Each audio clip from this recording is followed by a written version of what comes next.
இருக்கிற பணத்தை இரட்டிப்பாக்குறதுக்கு முக்கியமான 3 வழிகளை தாங்க நான் உங்களுக்கு சொல்ல போறேன். பணம்.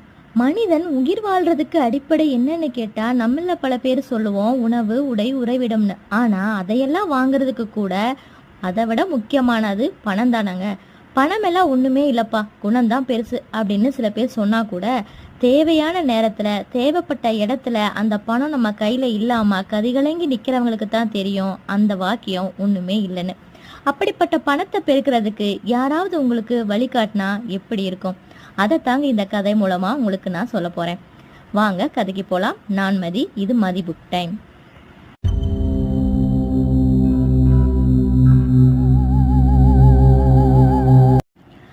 மலையின் மீது புகழ்பெற்ற கோயில் ஒன்று இருந்ததுங்க. அந்த கோயில் அடிவாரத்துல புகழ்பெற்ற பூக்கடையை ஒரு பெரியவர் பல வருடங்களா நடத்திக்கிட்டு வந்தாரு. எந்த ஒரு பின்புலமும் இல்லாம தொழில் ஆரம்பிச்சு அந்த பெரியவர் ரொம்ப திறம்பட அந்த பூக்கடையை நல்ல விதமா நடத்திக்கிட்டு வந்தாரு. அவருக்கு வயசு இப்ப 70 இருக்கும். பாவம், அந்த முதியவனால அதுக்கு மேல அந்த கடையை தொடர்ந்து நடத்த முடியல.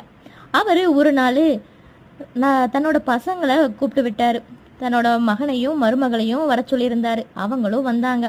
அப்பா, எனக்கு ரொம்ப வயசாயிடுச்சு, இதுக்கு மேல என்னால அந்த கடையை பார்த்துக்க முடியாது, அதனால எல்லா பொறுப்புகளையும் நான் உங்களுக்கு தரலாம்னு நினைக்கிறேன், உங்ககிட்ட ஒப்படைச்சிடலாம்னு இருக்கேன், நீங்க என்ன சொல்றீங்க அப்படின்னு கேட்டாரு. அவங்களுக்கு ரொம்ப சந்தோஷம். ஏன்னா அந்த கடையில நல்ல லாபம் வரும். அவங்க அப்பா நடத்திட்டு இருந்த வரைக்கும் லட்சங்கள்ல லாபம் வந்துட்டு இருந்துச்சு.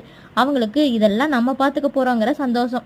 நான் பார்த்துக்கிறேன்ப்பா. அவங்க மனசுக்குள்ள என்ன நினைச்சாங்கன்னா, வெறும் பூக்கடை தானே, அதுவும் வேலையாட்கள் இருக்கு, எல்லா பொருட்களும் இருக்கு, இந்த கடைக்கு விளம்பரம் தேவையில்லை, ஏற்கனவே பல வருடங்களா நடத்திக்கிட்டு இருந்த கடை, அதனால ஆர்டரும் பிடிக்க தேவையில்லை, நமக்கு எந்த வேலையும் இருக்க போறதில்ல, அப்படியே அதில் நல்ல வேலை செஞ்சாலும் எல்லா லாபத்தையும் நம்ம தான் அனுபவிக்க போறோம், நம்ம தான் அந்த கடையை பார்த்துக்க போறோம்னு சந்தோஷத்துல இருந்தாங்க. அதனால அவங்களும் சரின்னு சொல்லிட்டு அடுத்த நாளே கடையை திறக்க போயிட்டாங்க. இது என்ன பெரிய பூக்கடை, அதெல்லாம் நடத்திடலாம், நமக்கு தெரியாததா அப்படின்னு நினைச்சாங்க. நாட்கள் போக போக கடையை நடத்துறது அவ்வளவு சாதாரண விஷயம் இல்லைன்னு அவங்களுக்கு புரிய ஆரம்பிச்சது. ஏன்னா அவங்க மனக்கோட்டின கட்டின மாதிரி எல்லாம் அங்கே லாபம் வரல. அவங்க எதிர்பார்த்தது லட்சங்கள்ல, ஆனா அவங்களுக்கு கிடைச்சதோ 1000த்துல தான். 1000த்தை பார்க்கறதே சில நாட்கள்ல அபூர்வமாயிருச்சு. இதுக்கு மேல இதை தொடர விடக்கூடாதுன்னு அவங்க முடிவு பண்ணாங்க. இதை அப்பா கிட்டேயே தெரிவிச்சிடலான்னு அவங்க முடிவு எடுத்துட்டாங்க.